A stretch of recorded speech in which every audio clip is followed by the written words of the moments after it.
Hey friends, welcome back to the channel. Today we are going to talk about what legacy should a leader leave behind.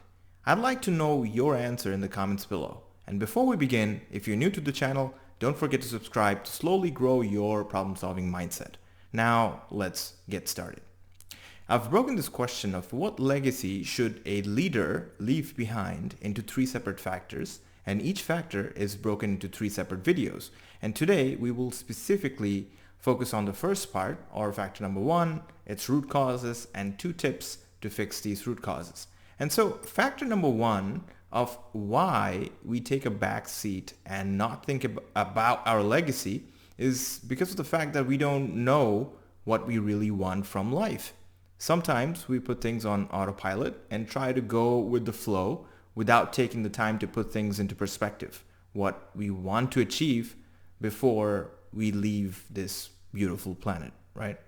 And to better understand this question, let's ask why and deep dive into the first root cause, which is the fact that we often feel that we know ourselves better than others, but we live in a bubble of our own comfort where we struggle to ask deeper questions and provoke our thoughts to think about what we want from life. And so comfort can be our own biggest enemy. But to fix this root cause, the first tip I'll share is that instead of letting life pass you by, I challenge you to think that you're probably an 80-year-old person and think back to what you have accomplished and what you haven't accomplished, and take control of what you would like to do and remove a number of items from your list of regrets when you will be on your deathbed, right? Which is a very deep way of thinking about life and not letting your comfort zone get in the way.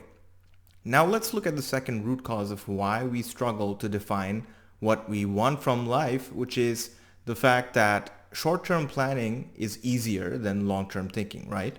Not thinking beyond a few months or years is much easier, but uprooting what we want to leave behind reminds us of death, something we intentionally don't want to acknowledge. And my second tip to fix this root cause is that I'd like you to acknowledge something right now.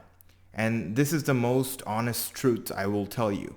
I will die regardless of what happens, and I can guarantee that you will die one day. And as upsetting as it is, this fact is what you should use to drive your long-term thinking, because we have limited time available on this planet. So use this wisely and proactively.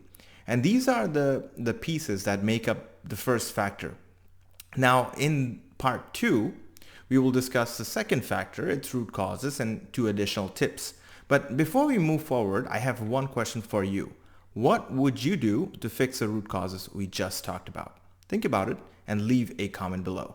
And if you enjoyed this exercise, consider giving this video a thumbs up and subscribing to the channel to keep rethinking your approach about more problem-solving questions. I will see you in the next exercise.